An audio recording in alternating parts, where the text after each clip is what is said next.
Nigeria's army is ramping up training across the board to better prepare the military for combat proficiency against Boko Haram and other threats. He came to power 1 year ago on promises to defeat Boko Haram and fight corruption.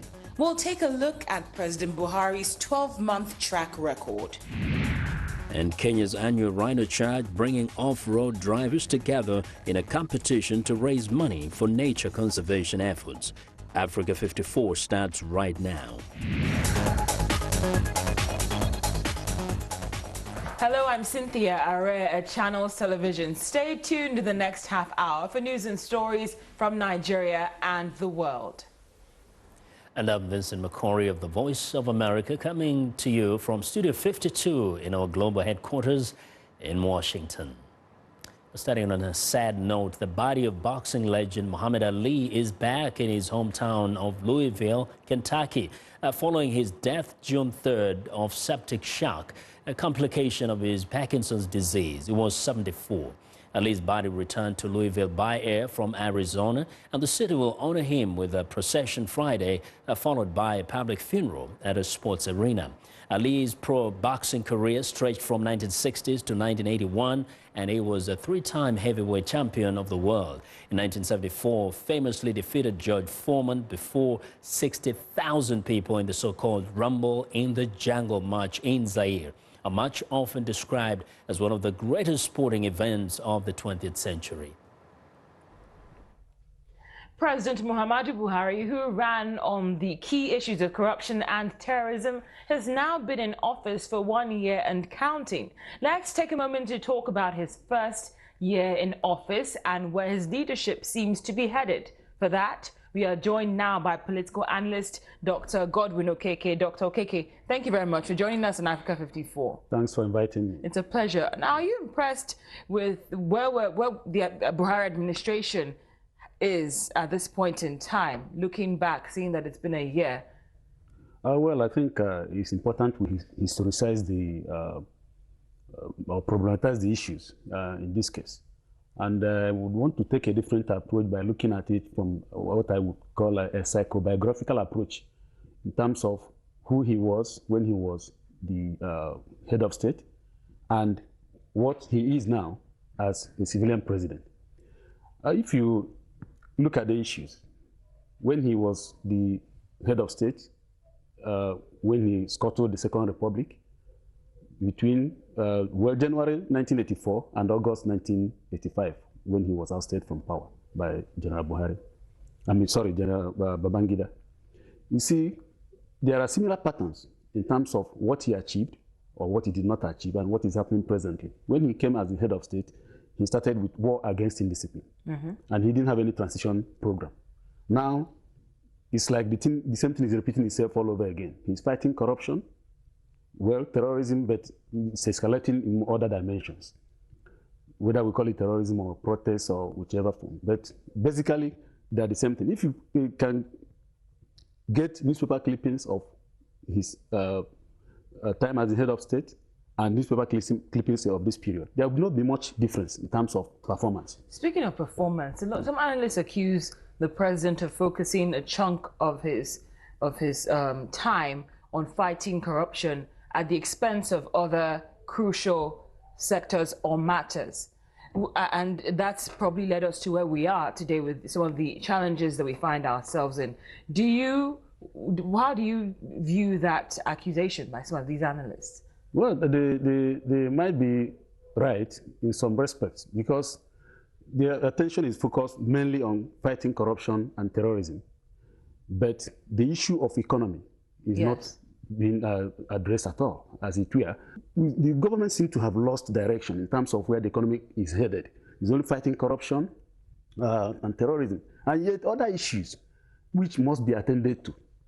Issue of militancy, issue of protests for either Republic of Biafra and all this. These are very contentious issues. Without restructuring the country, we're headed to nowhere.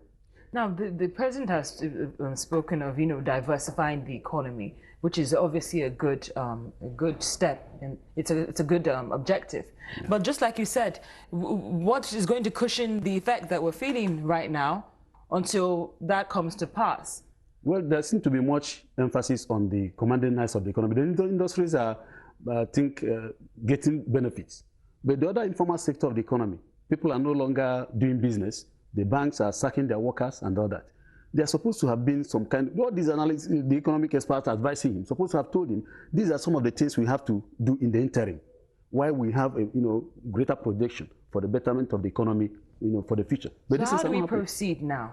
Well, it has to be some kind of subject the administration to self-analysis and now make amends so before things get out of hand. Yeah. Well, Dr. Godwin Okeke, thank you so much for joining us in Africa 54. We appreciate your time. Thanks thank for you very inviting much. me. Thank you. Thank you. Now, in an effort perhaps to turn up the heat on Boko Haram and other threats, the Nigerian Army is working on its combat readiness, providing new training for officers at all levels. Here's a look at that story. In spite of major successes recorded in the fight against insurgency in the northeast, the Nigerian Army is not relenting its efforts to completely root the Boko Haram terrorists and perpetrators of other crimes.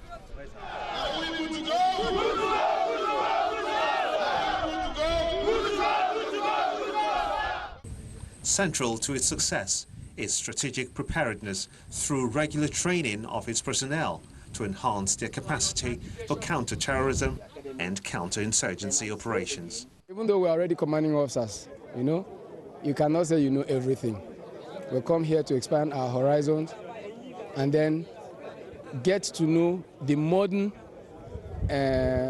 trainings on counter-insurgency and counter-terrorist warfare. And at the same time, take back home, there are some new equipment also that the country has acquired, which is not everybody that is conversant with. They just come in. At the same time, we're also going to be trained also on those weapons, so that as we go back and they are being deployed, it's not going to be something strange to the troops also. The leadership of the Army also pays great attention to preparing the younger officers and recruits in various training establishments in the country, like the Armed Forces Command and Staff Training College Jaji in Kaduna State, where they are put through a special training on counter-terrorism operations. It has really helped over the years, because all of us, you can see, pass through this institution, and we are here also along the line, when we are young officers. So it has been a wonderful institution, a highly professional institution that has been producing battle-tested officers, junior commanders for that matter, as well as staff officers at various levels. And the recruits who are about to graduate are exposed to combat bush exercise and other tactics needed in conventional ways of fighting terrorism to make them battle ready. They are good to go, and that's why I'm here, to tell them a few things that are very important. As they finish from here, some of them may still be going back to the northeast so that they can put into practice what they've learned here and do the finishing up. Part of the training process for officers involves a collaboration with the British Military Advisory Team aimed at strengthening the force's professionalism. The aim of the British Military Advisory Training Team is to work alongside. We have a very long, very warm relationship with the Armed Forces in Nigeria. So our aim is to work alongside the Armed Forces of Nigeria to help strengthen your professionalism. So it's through courses like this that we can share our experience, and we can work together to make sure that the Nigerian Armed Forces are a strong professional force that we know that everyone's capable of. Being the largest component of the Nigerian Armed Forces, the Nigerian Army has been a major force in the fight against insurgency in the northeast of the country. You're watching Africa 54. I'm Vincent McCory in Washington. We go next to Amsterdam, where thousands of technology enthusiasts came together recently to share the latest developments in digital technology. An explosion of digital startups has changed the way we live, but launching new technology is not always smooth sailing, as Serginho Roosblad reports. Amsterdam's next web conference was a tech bonanza. The two-day gathering, now going into its 11th year, hosted a wide variety of events to discuss the present and, more importantly, the future of digital technology. Boris Veldhuizen van Zanten, the director of the conference, says the impact of digital technology on people's daily lives can no longer be ignored. I think it's becoming so influential everywhere that we got to consider every possible change, and that's something that's hard to predict as well. So as we get new technologies, new devices, we just see more possibilities arise. Many drivers of change in the past decade have been startup companies.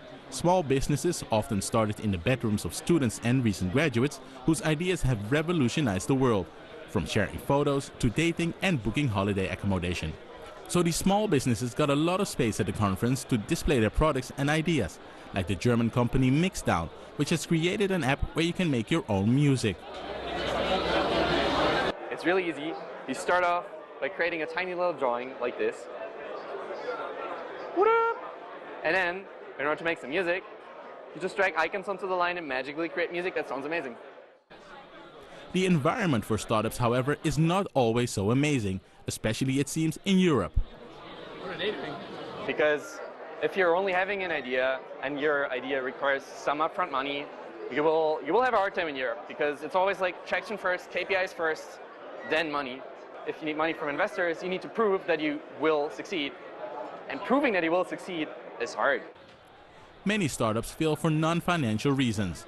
Jeddah Weller started his business 2 years ago, building apps and websites for startups like his own.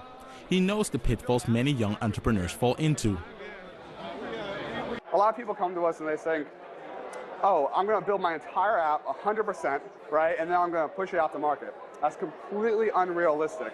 Your application should be an iteration, a constant, agile iteration of build a couple features, try it, test it. Build a couple more features, try it, test it. Don't build 100 features at once. Users might not like them.